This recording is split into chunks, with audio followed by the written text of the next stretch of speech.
Ukrainian President Volodymyr Zelensky made an interesting statement regarding what Ukraine is using to strike Russian territory. According to the president, by examining the debris at the crash sites, it is clear that Ukraine is striking targets in the aggressor country not only with drones. The president made this statement at a joint press conference with Dutch Prime Minister Mark Rutte in Kyiv.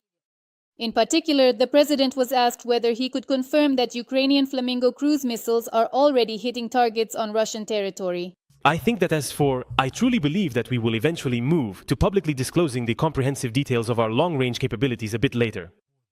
We won't prepare, accordingly, the enemy for where we are, what we've achieved, and what we are using.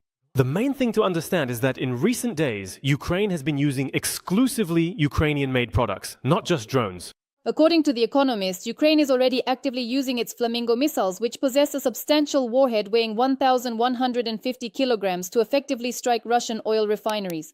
The head of the company Firepoint, which manufactures Flamingo missiles, notes an increase in the production of these missiles. In particular, about 50 missiles are produced per month. The president added that he would like to thank not only the soldiers for hitting the targets, but also the manufacturers who took the necessary steps. We truly believe that we have significantly increased our overall capabilities. This volume depends on this amount, whether the appropriate funds will be available. In this regard, the production capacity for missiles and drones in Ukraine could reach $35 billion in 2026. President Zelensky noted that the necessary financial funds could potentially come from international partners with whom Ukraine has already signed comprehensive bilateral security agreements. There are already 30 such agreements. Meanwhile, in Russia, explosions are occurring almost daily at industrial facilities and oil refineries. And recently, Ukraine carried out one of its longest-range strikes on a Russian oil refinery located 1,400 kilometers from the border. On Friday, October 3rd, drones attacked the Orskneftorsk oil refinery in the Orenburg region.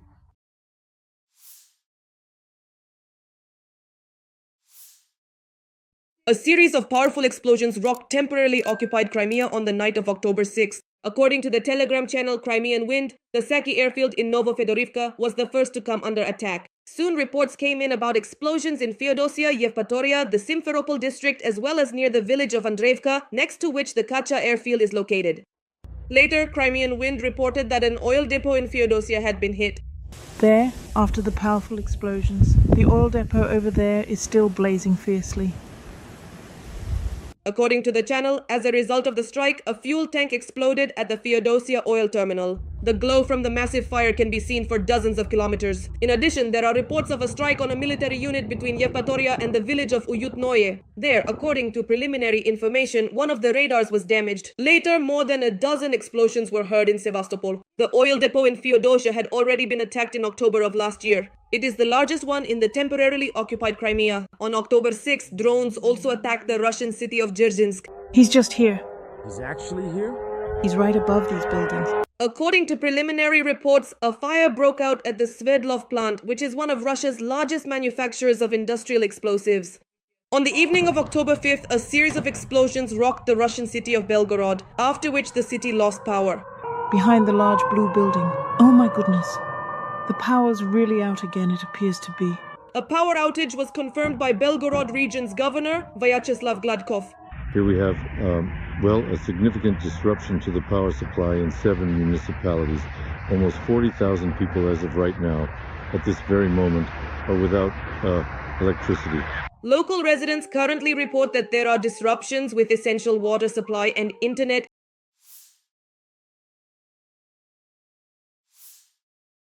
The next Republican candidate for President of the United States could be Vice President J.D. Vance. This was stated by U.S. Secretary of State Marco Rubio in an interview with Fox News. The host asked Rubio whether he would run in the 2028 election. However, the Secretary of State replied that it would be Vance if he wants it. I firmly believe that the next Republican candidate for the presidency will be Vice President Vance if he ultimately decides to run for the office. And he is a good friend of mine, and he is doing an excellent job. Vance himself does not rule out the possibility of running for president in 2028. He hinted at this recently in one of his interviews. I genuinely do not like to think about that particular aspect, primarily because I much prefer to consistently focus on the important job I currently have right now. If we manage to do an excellent job in the upcoming years of 2025 and 2026, then we can properly talk about the intricate world of politics in 2027. Americans are tired of those who, just 7 months into a new job, are already thinking about the next one. In the spring of this year, Michigan Congresswoman Shri Thanedar introduced articles of impeachment against President Donald Trump in the U.S. House of Representatives. I introduced articles of impeachment against President Trump. When Trump ignores the Constitution, Congress, and the courts, he is not fighting for America. He is destroying it and putting our democracy at risk. The congressman clarified he had filed 7 articles of impeachment against Trump, accusing him of violations. Article 7, tyrannical abuse of power. Trump is trying to concentrate unlimited power and destroy the constitutional limits of the presidency. In our country, we have presidents, not kings. This is not just a simple offense. This is an offense that warrants impeachment. Earlier, in April 2025, thousands of protesters gathered across the United States, including in Washington, expressing their disagreement with President Donald Trump's policies.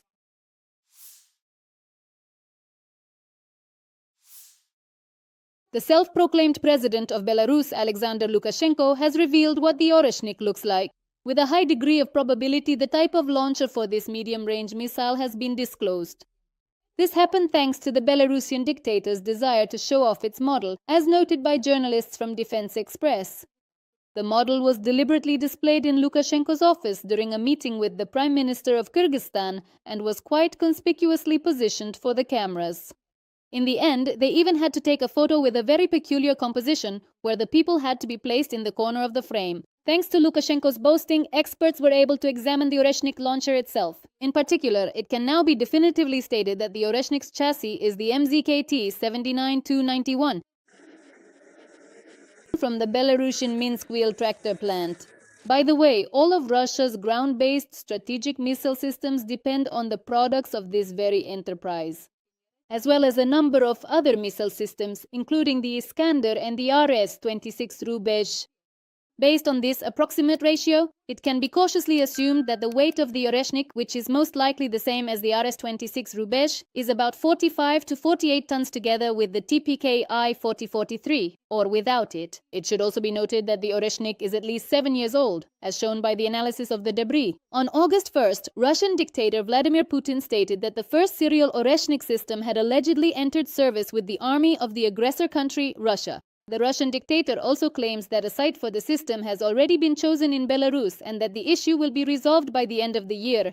Recall that the launch of the Oreshnik on February 6, 2025 ended in disaster for Russia. According to Forbes, the second missile of this type, which may have been aimed at Kyiv, exploded before it even crossed the border. In addition, on June 5th, flying objects were seen in the skies over Kazakhstan, Kyrgyzstan, and the aggressor country, Russia. There was speculation online that these were Russian experimental Oreshnik ballistic missiles. At that time, Kazakhstan's Ministry of Defense denied the report about the missile and emphasized that there had been no recorded violations of Kazakhstan's airspace. Former advisor to the office of the President of Ukraine, Oleksiy Arestovich, has once again found himself at the center of a scandal after new public statements, which are now being actively spread by Russian propaganda media.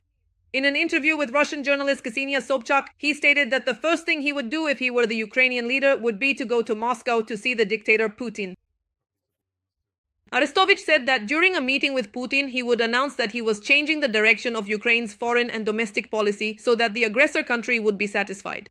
Ukraine will never again pose a significant and direct threat to the Russian Federation from its sovereign territory.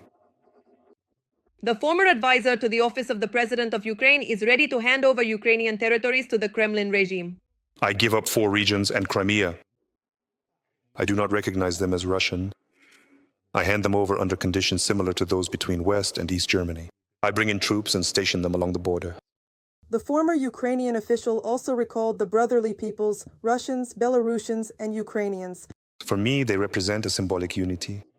Honestly, it pains me deeply that Ukrainians, Russians, and Belarusians can kill each other. Arestovich said he would be ready to lay flowers for Russian soldiers if Russia would do the same for Ukrainian ones. And if they refrain, he will do it himself. Earlier, Arestovich responded to Ukrainians noticing that he despises the Ukrainian people. I despise Ukrainians. I'm telling you to your face that I despise you. Oleksiy Arestovich fled the country shortly after the full-scale invasion of Ukraine by the Russian Federation and has been abroad for a long time now. His statements regularly provoke widespread public reaction.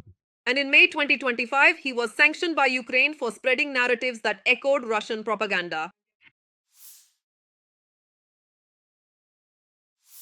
President Volodymyr Zelensky stated that Ukraine will become a member of the European Union regardless of the position of Hungarian Prime Minister Viktor Orban. The president expressed confidence that the people of Hungary support Ukraine in any case. Ukraine will definitely join the European Union anyway, with Orban or without his involvement, because this is indeed the clear choice of the Ukrainian people. The Prime Minister of Hungary is simply slowing down this process right now. Zelensky believes that Hungary's blocking of Ukraine's further movement toward the European Union is connected to domestic political reasons. The Ukrainian president also strongly reminded that Ukraine has successfully fulfilled all the necessary technical requirements to officially open the very first cluster in the EU accession negotiations, and further commented on the significant possibility of changing procedural rules so that EU expansion would not require a unanimous decision. Volodymyr Zelensky noted, Changing the established procedure means finding a viable way to move forward effectively when the vast majority, all countries except Hungary, strongly support Ukraine and clearly understand how absolutely necessary this is. In turn, the European Commission says that opening clusters for Ukraine without Orban's consent could be considered, but the corresponding decision must be made by the EU member states. It should be noted that Viktor Orban recently reiterated that Hungarians do not want to be in the same union as Ukrainians, so as not to share their fate. And according to him, the fate of Ukrainians is supposedly to be alongside Russia. The Hungarian Prime Minister also believes that Ukraine is not a sovereign state, since its bills are paid by the countries of the European Union. Meanwhile, a rally of thousands took place in Budapest against Prime Minister Orban. Viktor was once again criticized for his friendship with Putin. The Hungarian Prime Minister was accused of failed economic policies, high inflation, and being excessively close to Moscow. Next year, elections will be held in Hungary. According to analysts, for Orban, who has been leading the country since 2010, this will be the most difficult campaign.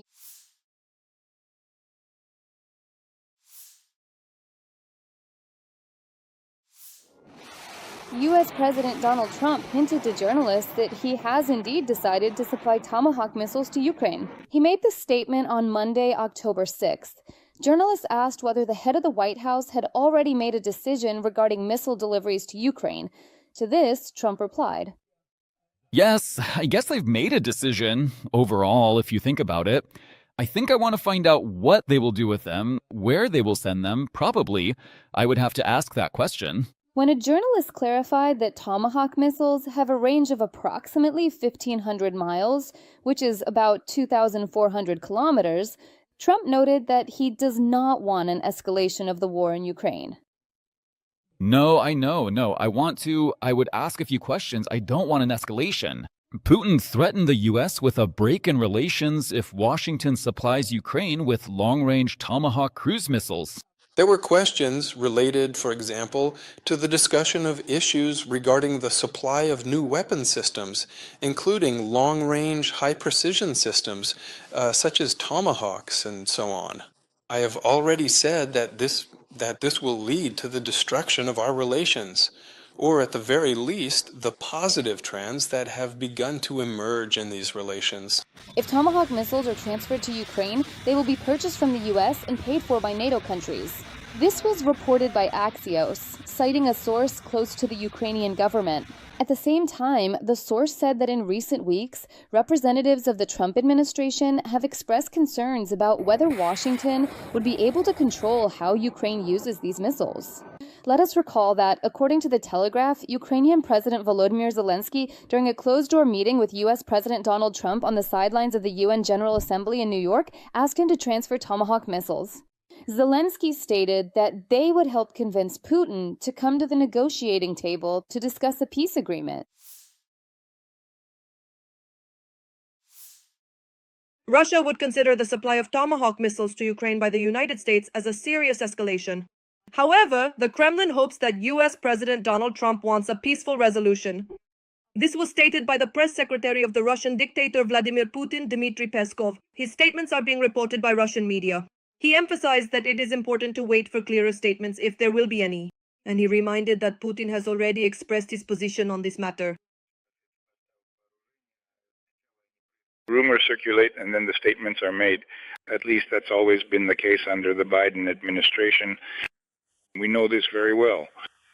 This time we'll see. But as for Moscow's official position, it was laid out quite clearly and unambiguously by President Putin at a very recent meeting within the framework of the Valdai Discussion Club. Everything was stated clearly there. This would be a serious escalation, which, however, will not be able to change the situation on the front lines. He also said that we are talking about missiles that can also be equipped with nuclear warheads. He implied that this is yet another reason for a possible escalation. Let us recall that in a comment to Russian propagandist Pavel Zarubin, Putin stated that the supply of Tomahawk missiles to Ukraine would destroy the positive trends in relations between Russia and the United States. I have already stated that this will inevitably lead to the complete destruction of our important relations. Oh, duh. At any rate, the positive trends that have begun to emerge in these relations. So I'm just saying what I think. And how things will actually turn out depends not only on us and not only on me. At the same time, the commander of the Akhmat Special Forces, Abdelaudin, expressed confidence during a live broadcast of Olga Skabiva's propaganda show that Ukraine would receive long-range Tomahawk missiles. Meanwhile, Trump stated that he, quote, has made a decision regarding the supply of Tomahawk missiles to Ukraine. He added that he still wants to find out more. What will the Ukrainians do with these missiles? Where will they send them?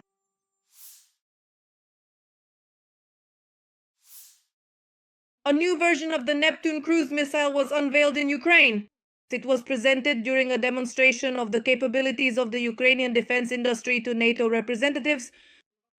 This version has likely not been mentioned in open sources before.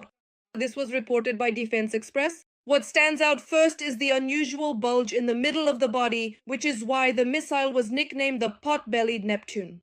The missile is significantly different from the standard R-360 anti-ship missile, as well as from its modification known as the Long Neptune.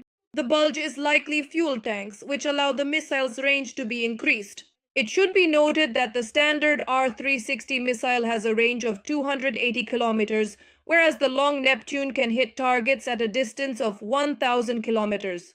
Defense Express notes that it is quite logical to assume that the pot-bellied Neptune has a range of 500 kilometers. It also cannot be ruled out that the new missile has a larger warhead than the base version. Earlier, the representative of the Ukrainian Navy, Dmytro Pletenchuk, reported that Ukrainian Neptunes struck the enemy more than 50 times last year, but this was not always made public. He also added that the combat use of the Neptunes demonstrates successful results. The Ukrainian Navy is the sole operator of this system.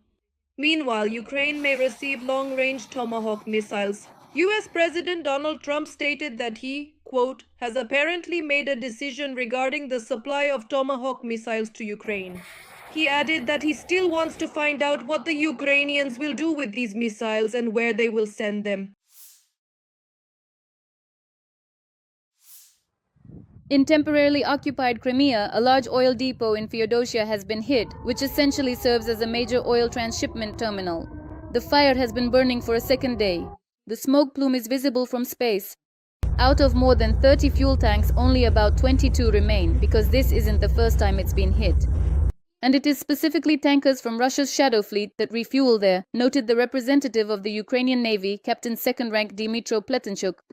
According to him, civilians are already having problems refueling their cars. They're going through a find a gas station quest. He also said that not enough time has passed yet to objectively assess the results. And the results of such attacks are measured not only by the immediate consequences at the site of impact. They are measured by the consequences for the future usability of these facilities. In other words, this should affect the supply balance, primarily for Russian troops in one of the directions with fuel, which of course is very important for the front. Notably, the strike on the oil depot in Crimea happened on the eve of the birthday of the Russian dictator Vladimir Putin. On October 7th, he turned 73 years old. According to his press secretary Dmitry Peskov, Putin will spend it at his workplace. His plans include a Security Council meeting and international calls with congratulations from leaders of other countries. Let us recall that in temporarily occupied Crimea, one of the first major attacks on the Crimean Bridge by the Ukrainian armed forces took place on October 8, 2022. At that time, using a truck packed with explosives, about 250 meters of the highway surface were destroyed, and 7 tank cars of a freight train caught fire. Traffic on the bridge was completely halted, which was the first such incident since it was opened. Residents of the Voronezh region heard the sounds of explosions. Drones were flying there. The Russian Federation stated that Ukrainian drones tried to attack the Novavoronezh nuclear power plant. At the same time, they themselves claimed that the drone was suppressed by Russian military forces. According to Rosenergodom, during the night of October 6th to 7th, a combat unmanned aerial vehicle of the armed forces of Ukraine was suppressed by technical means in the area of the Novavoronezh nuclear power plant. As a result, after colliding with the tower evaporative cooling unit of the operating power unit number 6 at the Novavoronezh nuclear power plant, the UAV detonated. There was no destruction and no one was injured. A dark mark was left as a result of a detonation. Earlier, on October 6th, explosions were heard in Tyumen. The regional government's information center reported that 3 drones were found and neutralized on the grounds of an enterprise in the Antipino district. Local residents, however, claimed that they heard 2 explosions during the attack. At the same time, videos appeared on social media showing fire trucks racing through Tyumen. According to information from local residents, the Tyumen oil refinery may have been the target of the attack. It is worth noting that Tyumen is located about 1,900 kilometers from the Ukrainian border. Also, on the night of October 6th, there was a blackout in the Russian Federation. In the town of Krynicy in Russia's Bryansk region, local residents reported power outages. A large fire broke out at a local thermal power plant there. Looks like the CHP plant is on fire. The flames are about as high as a 5-story building, give or take. There were 4 loud explosions. In Russia's Belgorod, explosions were also heard, after which the city lost power. Behind the blue building. Well, the power's out again. There's no power here. There's no power there either. But the sign is still lit. The traffic lights aren't working. It's dark everywhere here. This is the city center. At that point, the governor of Belgorod region, Vyacheslav Gladkov, confirmed the power outage.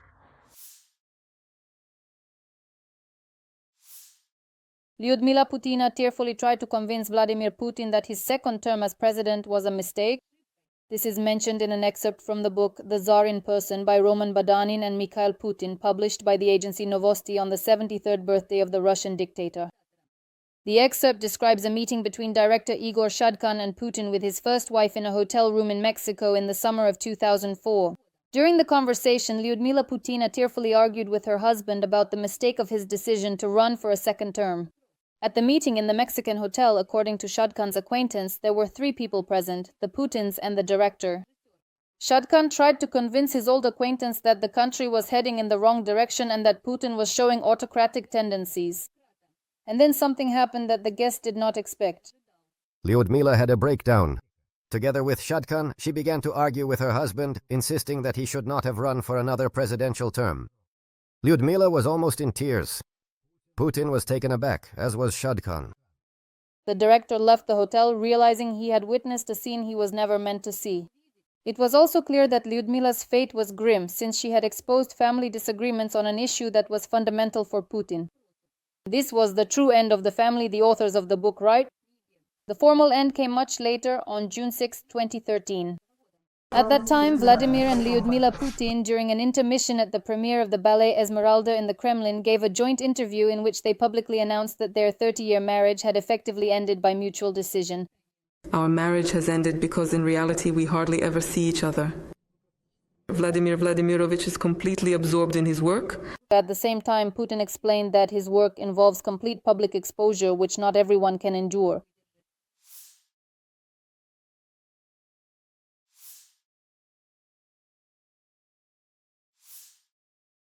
Putin celebrated his birthday for the first time in the company of military personnel in St. Petersburg. First, with them, he visited the Peter and Paul Cathedral, the tomb of the Russian emperors, FSB Director Alexander Bortnikov, Defense Ministry and General Staff leadership, and military grouping commanders. I decided to start our meeting here because this is the resting place of those people who, in essence, created modern Russia. After visiting the cathedral, Putin held a meeting with the military leadership. Putin stated that he made the right decision by starting his war of aggression against Ukraine. And this is despite the enormous losses. Already in the first year of the war with Ukraine, Russia's losses exceeded the losses of the USSR and Russia in all wars after World War II combined. The crucial decisions that were made in February of 2022 were absolutely correct and remarkably timely.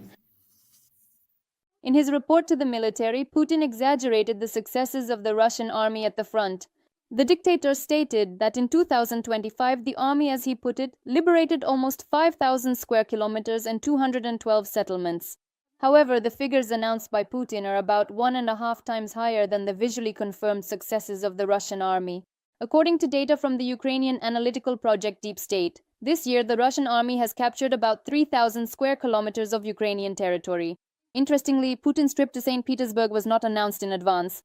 After the arrival of 2 presidential planes in St. Petersburg on his birthday, Nevsky Prospect was paralyzed by traffic jams rated 10 out of 10. The Russian leader has visited his hometown on his birthday multiple times, but this was the first time he met with the military on that day. According to Kremlin reports, for the past 2 years, Putin's official birthday events have taken place at the Novo Ogaryovo residence near Moscow.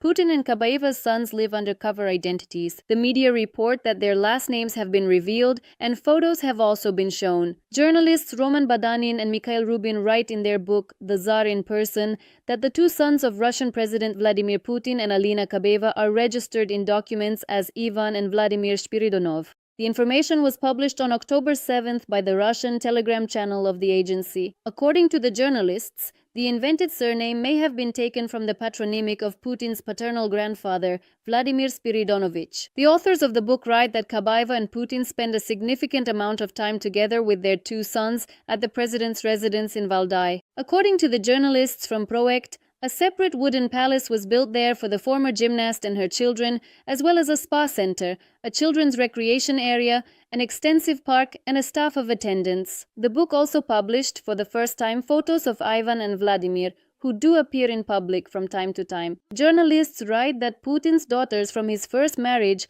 Maria Vorontsova and Ekaterina Tikhonova, also live under assumed surnames. The second daughter's surname likely comes from her maternal grandmother, Ekaterina Tikhonovna Shkrebneva. Earlier, Russian media reported that Putin's sons are likely being prepared for a career in sports. They train with professional coaches in gymnastics, swimming, and chess. In addition, they are starting to be assigned teachers for general education subjects.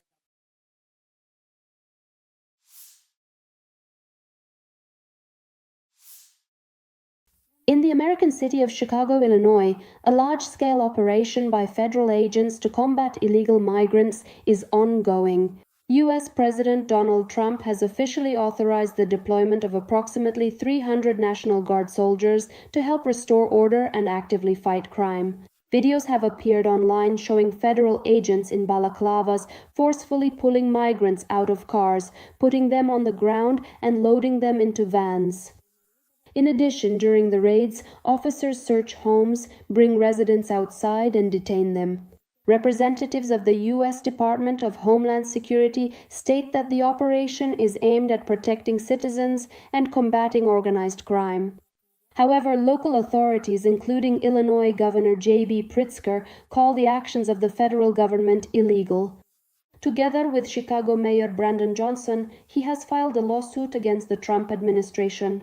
Officials believe that the deployment of National Guard forces and the raids by federal agents constitute interference in state affairs and a violation of citizens' rights. The mayor of Chicago noted that local authorities did not request the deployment of troops within the city and that such actions are unconstitutional and dangerous. Johnson also announced that all available means would be used to protect the residents of Chicago. It should be noted that Donald Trump is tightening the fight against migrants. He has repeatedly tried to deploy federal troops into the city of Portland, Oregon. And in June, the Trump administration also sent National Guard troops to Los Angeles, where federal agents indeed carried out large-scale raids.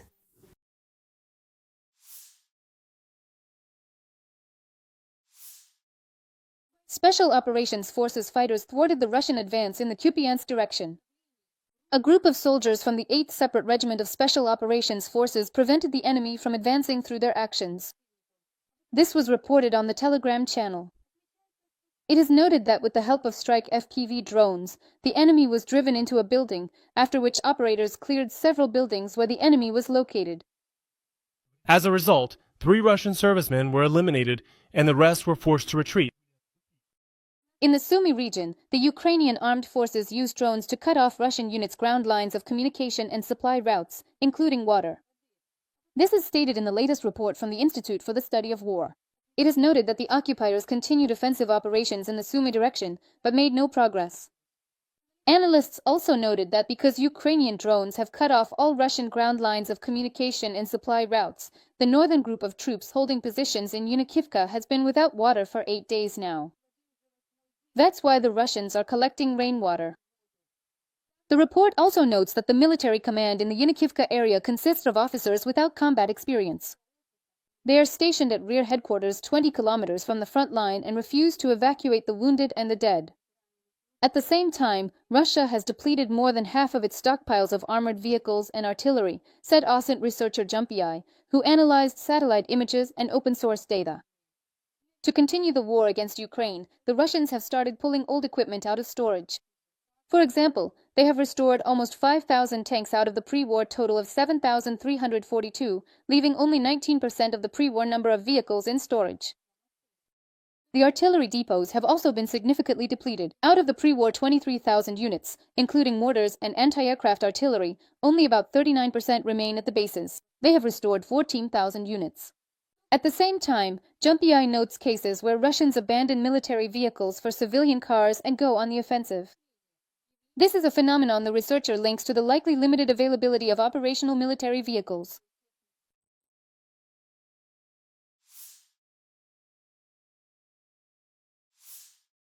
Russian dictator Vladimir Putin has effectively admitted the failed advance of the occupying forces in Ukraine. He acknowledged the minor successes of the Russian army at a meeting with the leadership of the Ministry of Defense and the General Staff on October 7th. According to Putin, since the beginning of this year, the aggressor country's army has occupied 4,900 square kilometers of territory and 212 settlements. These figures indicate a slowdown in the pace of the offensive. The stated numbers, in fact, amount to less than 1% of Ukrainian territory. Despite the Kremlin's constant and often exaggerated claims of strategic successes, the advance of Russian forces is truly insignificant compared to the immense amount of resources the aggressor country is currently spending on the ongoing war against Ukraine. Meanwhile, Russian Deputy Foreign Minister Sergei Ryabkov stated that the significant momentum for resolving the ongoing war against Ukraine, which had initially emerged after the crucial meeting between Russian dictator Vladimir Putin and US President Donald Trump in Alaska, has now been completely exhausted. In the spirit of Russian propaganda, he blamed the exhaustion of this momentum on supporters of fighting the war to the last Ukrainian, among whom he included Europeans. Ryabkov also commented on the issue of supplying Tomahawk missiles to Ukraine. He clearly stated that without the necessary software and the powerful launchers, the missiles themselves are essentially just empty shells. In a manipulative tone, the deputy head of the foreign ministry of the aggressor country called on the US to approach the issue of supplying Tomahawk missiles with sobriety and reason. We, of course, strongly urge the American leadership and the United States military to approach this entire complex situation with extreme sobriety, profound sensibility, and a deep sense of responsibility. Let us recall that on August 15th, a meeting took place between American leader Donald Trump and Russian dictator Vladimir Putin in Alaska. However, it did not lead to any progress in resolving the war. On the contrary, the aggressor country continued to escalate the situation. Soon after, Trump stated that he was disappointed with Putin's actions.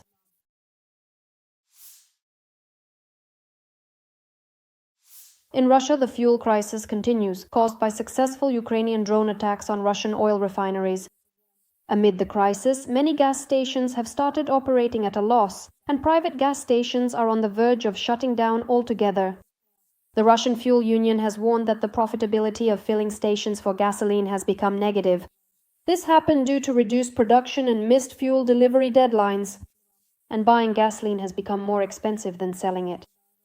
The shortage of gasoline is being felt in various Russian regions. Recently, the fuel crisis has also reached Yekaterinburg. There, gas stations are limiting gasoline sales and restrictions are even being imposed on diesel fuel. Most gas stations in Yekaterinburg are selling only 30 liters of gasoline per customer. In addition, according to the Independent Fuel Union, the gasoline shortage has affected the Ryazan, Nizhny Novgorod, Saratov and Rostov regions of Russia, as well as the Volga region, the Far Eastern regions and the temporarily occupied Ukrainian Crimea. For example, on the Crimean Peninsula, the limit has been reduced to 20 liters of gasoline per vehicle. Notably, the occupying authorities in Crimea are trying to justify the fuel shortage by blaming weather conditions, which allegedly limited the operation of the ferry crossing.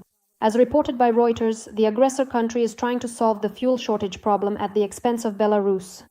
According to the publication, the export of Belarusian gasoline to Russia by rail in September increased fourfold compared to the previous month.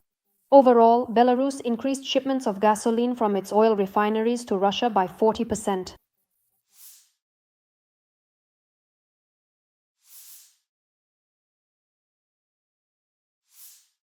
US President Donald Trump made a new statement regarding the resolution of the Russia-Ukraine war. We have resolved 7 wars. We are close to resolving the 8th. I think we will resolve the situation with Russia. The American leader noted that ending Russia's war against Ukraine may prove to be more difficult than achieving peace in the Middle East. According to Trump, an agreement to establish peace in the Middle East is already nearing conclusion. On his social media, Trump wrote that Israel and Hamas have signed the first phase of the peace plan. The first step toward a strong, lasting, and eternal peace. All parties will absolutely be placed on completely equal terms. According to the US president, this absolutely means that all hostages will be released very, very soon, and Israel will withdraw its troops to the agreed-upon line as a crucial first step toward a lasting, long-term, and enduring peace. In an interview with Fox News, Trump clarified that the hostage exchange will likely take place on Monday, October 13th. He added that he might travel to the Middle East at the end of the week, possibly on Sunday.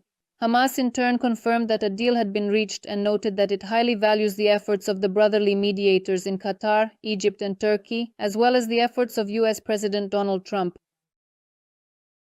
We announced the achievement of an agreement that entails a cessation of the war in the Gaza Strip, the withdrawal of occupying forces, the delivery of humanitarian aid, and a prisoner exchange.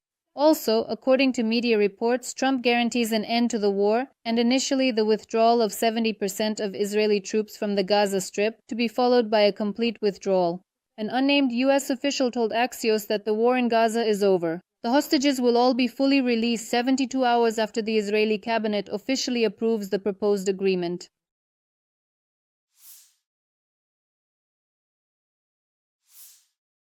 In Kazakhstan, a man who fought against Ukraine as part of the Wagner private military company and then tried to flee to the United States was sentenced to 5 years in prison. This was reported by the publication Orda on Wednesday, October 8th. The article states that Kazakhstani citizen Timur Proliev enlisted in the Russian military in the fall of 2022 to participate in the war against Ukraine.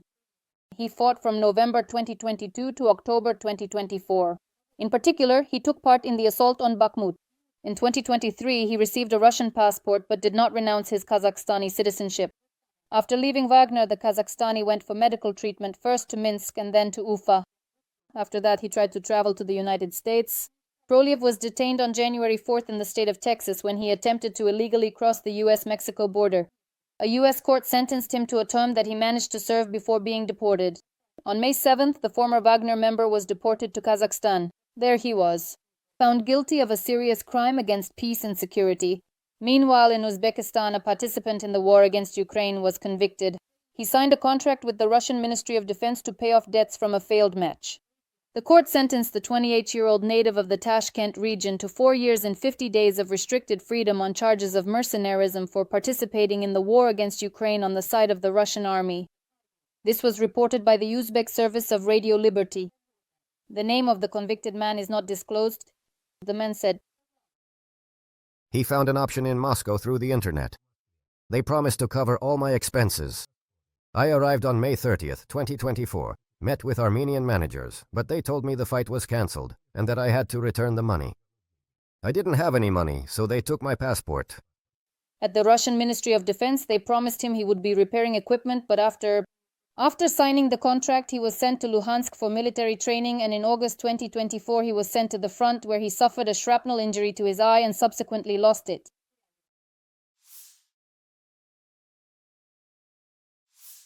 Announcer, the President of Ukraine, Volodymyr Zelensky, made a statement about the possible transfer of Tomahawk missiles to Ukraine. Volodymyr Zelensky, I did not receive a refusal from Trump regarding the sale of Tomahawk missiles. The United States will work on this issue at the technical level. Announcer. In a comment to journalists, the Ukrainian leader noted that he had raised this issue back during the administration of President Joe Biden, but at that time it was refused. Volodymyr Zelensky, this is now an important signal, strengthening Ukraine by all possible means. And one of the important ones is the Tomahawks. Such things can strengthen Ukraine and force the Russians to sober up and sit down at the negotiating table. Announcer, the president also spoke about the successes in the use of Ukrainian long-range weaponry. Yes, thanks to the use, for example, of the Palyanitsia missile drone, the armed forces of Ukraine have begun striking dozens of military depots on Russian territory. According to Zelensky, a second positive result was recorded thanks to the use of the Ruta missile drone, when, for the first time, it managed to strike an offshore platform at a distance of over 250 kilometers. Volodymyr Zelensky, the greatest success was Lyuty and Firepoint. There was a massive deployment of up to 300 units, and this was a serious operation. We understand that Ust-Luga and Primorsk are within reach. What happened is truly a great success. Announcer. At the same time, as the president emphasized, according to Ukrainian data, the enemy's gasoline shortage amounts to up to 20% of their needs. In the past week, Kiev has deployed a couple of Neptune and Flamingo. Volodymyr Zelensky, the corresponding results can be analyzed independently. We are not saying that this pair is being used on a massive scale. We're simply saying that it is being used, and there are already the first tangible results from this particular weapon of ours. Announcer.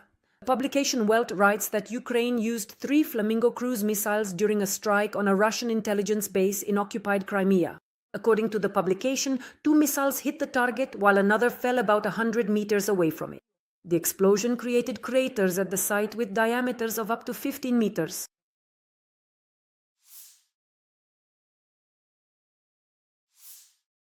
Turkey may significantly reduce its consumption of Russian gas.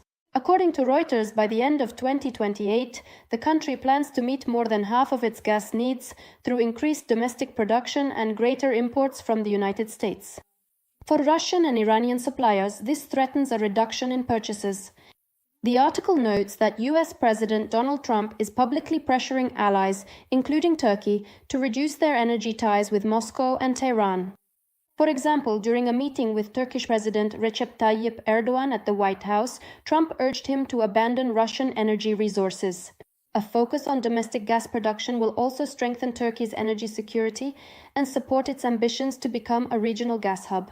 Analysts from the publication write, Ankara aims to re-export to Europe the imported liquefied natural gas and its own gas, while the Russian and Iranian blue fuel is planned to be consumed domestically in Turkey. Notably, Russia remains the largest gas supplier to Turkey, but its share of supplies is gradually decreasing. Meanwhile, Turkey continues to make efforts toward ending Russia's war against Ukraine. On October 7th, Turkish leader Recep Tayyip Erdogan held a telephone conversation with Russian dictator Vladimir Putin. According to the press service of the Turkish president, Erdogan stated that diplomatic initiatives must gain momentum to end the war with a just and lasting peace. He added that Turkey will continue to work towards achieving peace. It is worth noting that although Erdogan maintains diplomatic relations with Russia, he has repeatedly stated that he supports the sovereignty and territorial integrity of Ukraine.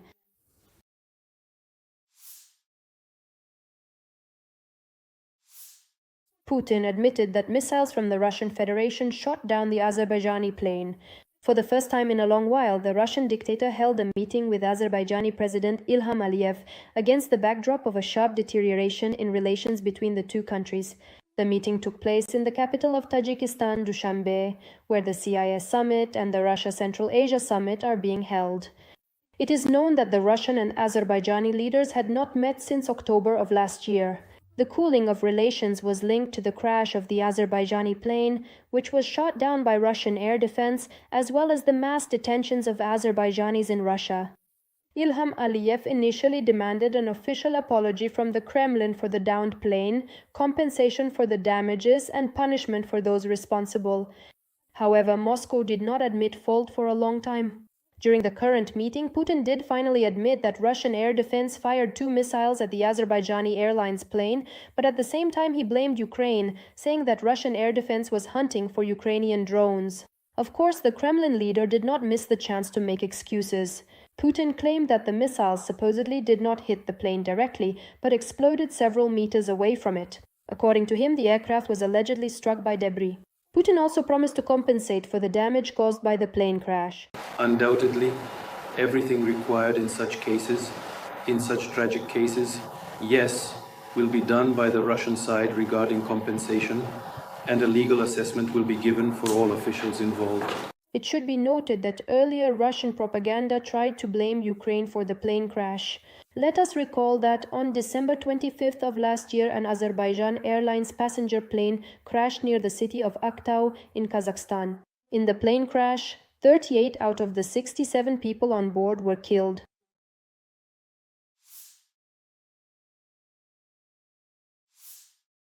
On his birthday, Russian dictator Vladimir Putin visited the Peter and Paul Cathedral in St. Petersburg, which serves as the burial place of many Russian emperors and members of the imperial family. There, he met with representatives of the Ministry of Defense, the General Staff, and other military officials. According to Putin, he decided to begin the meeting in the burial vault because it is where the emperors who founded Russia are buried. Putin himself described the meeting as pleasant and interesting. At the same time, the Telegram channel Kremlin Snuffbox reported that the location of the meeting was allegedly not to the liking of the head of the Russian General Staff, Valery Gerasimov. The channel cites a source who claims that Gerasimov was apparently not very comfortable meeting with Putin, essentially on top of graves. He supposedly considers it a bad omen, the channel writes.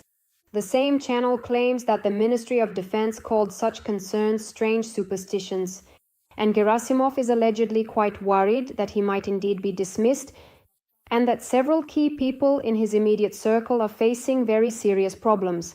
It should be particularly noted that the Russian dictator Vladimir Putin has long had various health problems, which he very carefully and meticulously hides.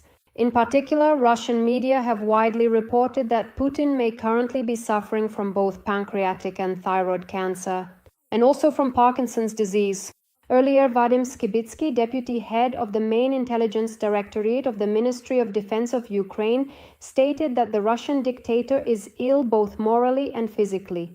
At the same time, according to him, information about the Russian leader's health is being concealed.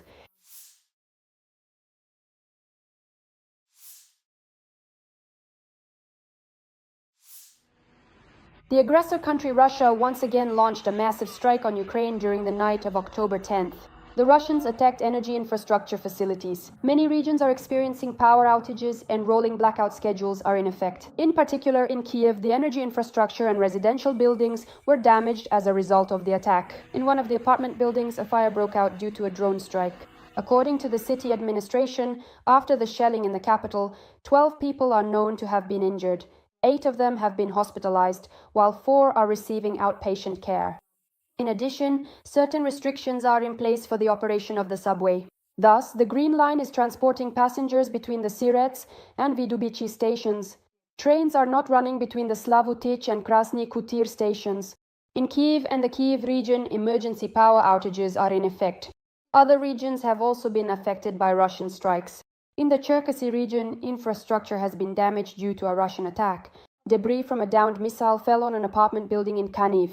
In the Sumy region, emergency power outage schedules have been introduced due to attacks on the energy sector.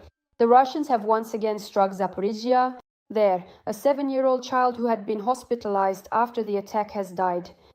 An approximate route of the missiles and drones from last night has been published online. Meanwhile, Russia has claimed that its facilities were attacked using Flamingo cruise missiles. Propagandist Telegram channels are spreading information about an allegedly downed missile. Notably, Kremlin-affiliated public pages do not specify how many missiles were used or when this occurred. Earlier, President Volodymyr Zelensky stated that Ukraine would respond to strikes from the aggressor country. In particular, he directly addressed Russian officials, sternly warning them of the urgent need to seek bomb shelters if Moscow does not cease its aggressive attacks.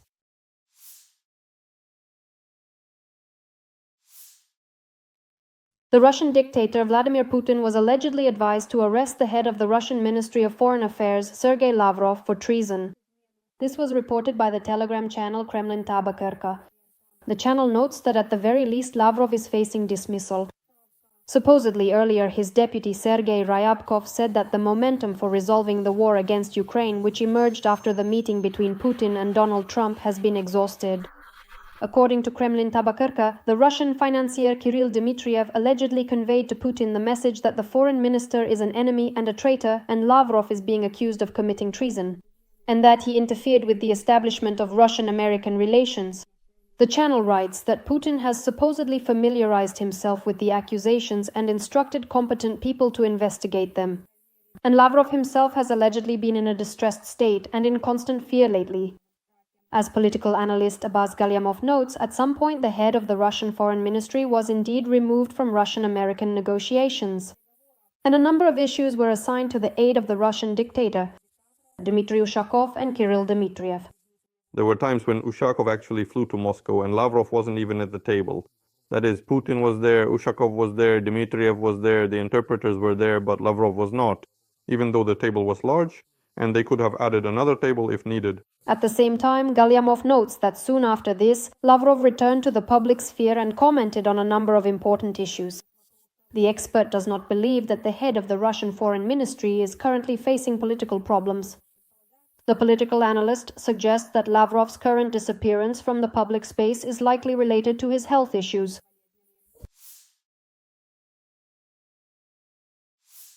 During the meeting between Vladimir Putin and Azerbaijani President Ilham Aliyev, a number of internet users paid attention to the Kremlin leader's footwear. In the published footage, it is clearly visible that Putin's shoes have hidden heels. The area around the heels is particularly noticeable. This is not the first time Putin has been seen wearing heeled shoes. Earlier, footage from one of Putin's press conferences was circulated online. In the photos and videos, the dictator appeared in shoes of a strange shape. As the Telegram channel Crimean Wind wrote at the time, the main feature of these shoes is that they have a hidden lift inside the last, a heel that is built in between the sole and a special insole. In such shoes, you literally have to walk on your tiptoes. This explains Putin's strange gait. Psychologist Dmitry Popov drew attention to Putin's height during his meeting with US President Donald Trump in Alaska. There was an episode already at the end of the meeting between Putin and Trump, when the fake Putin was standing and fidgeting with his legs. It was possible to guess that he had some kind of device there which started at his foot and ended on the floor. And this device was about 15 to 20 centimeters tall. Blogger Alexei Ryabkov also analyzed Putin's height during the meeting in Alaska. ChatGPT posted this photo from the meeting, and they say please analyze the height. And ChatGPT says the height is, Putin's height is 183 centimeters. Can you imagine what kind of platform shoes Putin must be wearing? How uncomfortable must it be for him to walk in them? They added 15 centimeters to his height. There is no official information about Putin's height. Unofficially, it is known to be around 170 centimeters. However, there is also data suggesting that Putin's height may be closer to 152 centimeters.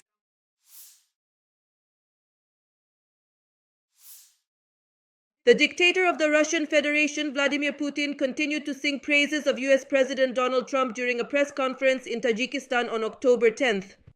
He stated that the prestige of the Nobel Prize, which Trump did not receive, has been largely lost. Whether or not the current US president deserves the Ukrainian prize, I don't know. But he is really doing a significant amount to effectively resolve such incredibly complex and challenging issues. Crises that have unfortunately lasted for many, many years, even entire decades. The dictator also stated that the agreements between the US and the Russian Federation regarding Alaska remain in force. We remain on, based upon the extensive discussion that took place in Anchorage. We are absolutely not changing anything for ourselves here. We firmly believe that some further significant work needs to be done on both sides, but overall, we remain entirely within the established framework of the Alaska agreements. On October 8th, Russian Deputy Foreign Minister Sergei Ryabkov stated that the so-called strong impetus toward ending the war in Ukraine, which was set during the meeting of the US and Russian presidents in Alaska in August, has been largely exhausted.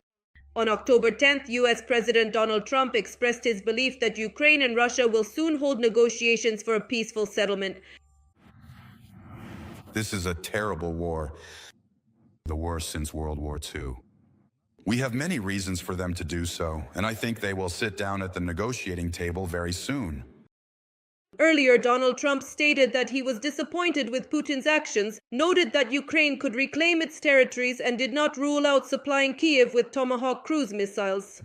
The United States is also urging EU countries to tighten sanctions, stop purchasing Russian energy resources, and confiscate Russian assets.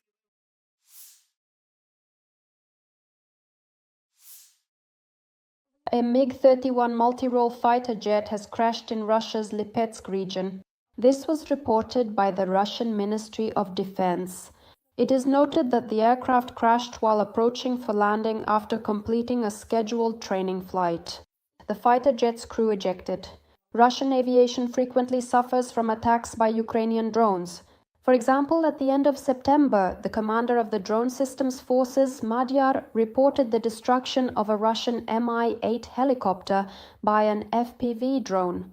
And on September 20th, drones from the main intelligence directorate struck the occupiers' expensive Mi-8 helicopters and also destroyed 2 unique Russian B-12 Chaika anti-submarine amphibious aircraft. The largest damage to Russian aviation was inflicted by the SBU Special Operation Web, during which 117 drones were launched at 4 air bases on Russian territory. At that time, more than 40 strategic aviation aircraft were hit. The aviation industry in Russia is suffering not only from Ukrainian attacks, but also from sanctions, which are affecting civil aviation as well. As stated by President of the Ukrainian Aviation Association of Pilots and Aircraft Owners, Hennady Kazan, the aggressor country has long been experiencing a shortage of spare parts. And in order to somehow make up for this shortage, Russia uses parts from old decommissioned aircraft, which directly leads to breakdowns and accidents. I'll say something simple and clear. According to various estimates, we believe there are 2.5 years left until the complete collapse of civil aviation in the Russian Federation. The expert notes that 30% of the total fleet in the Russian Federation, namely foreign aircraft, are currently responsible for 90% of air transportation.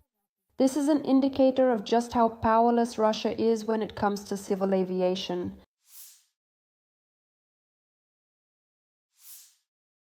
Russians have begun to be massively blocked from leaving the country. The authorities of the Russian Federation have fully launched the electronic summons registry and have started to close the border to everyone for whom the military enlistment offices issue documents, according to Baza. According to the channel, the ban takes effect immediately after the summons is added to the digital registry and a notification is sent via Gosuslugi. From that moment on, the travel restrictions can only be lifted by personally visiting the military enlistment office. If the person does not appear within 20 days, they will be considered a draft dodger. They will lose the right to drive a car, the ability to register as self-employed, start a sole proprietorship, or take out a loan. Any transactions involving property will be frozen. Electronic summonses are sent not only to conscripts, but also to update personal information and to call reservists for training. Dictator Vladimir Putin ordered the creation of a unified digital registry of those liable for military service and electronic summonses after announcing mobilization in the fall of 2022, which, according to various estimates, led between 700,000 and 1 million people to leave Russia. In April 2023, the dictator equated electronic summonses with paper ones and approved restrictions against citizens who evade conscription. Earlier, the Italian agency ANSA reported that the European Commission may include in the 19th package of sanctions against Russia a ban on issuing tourist Schengen visas to citizens of the aggressor country. The reason is the large number of entries by citizens of the Russian Federation into the Schengen zone in the summer of 2025. The publication Bild reported that Germany wants to achieve a tightening of the visa regime for Russians. Back in September 2022, the EU suspended the simplified issuance of visas to citizens of the Russian Federation. Additional documents are required, processing times have increased, and the consular fee has risen to 80 euros. The Czech Republic has already banned entry for Russian diplomats and holders of service passports who do not have accreditation in the country. This was announced by Czech Foreign Minister Jan Lipovsky, who added that the Prague government supported his initiative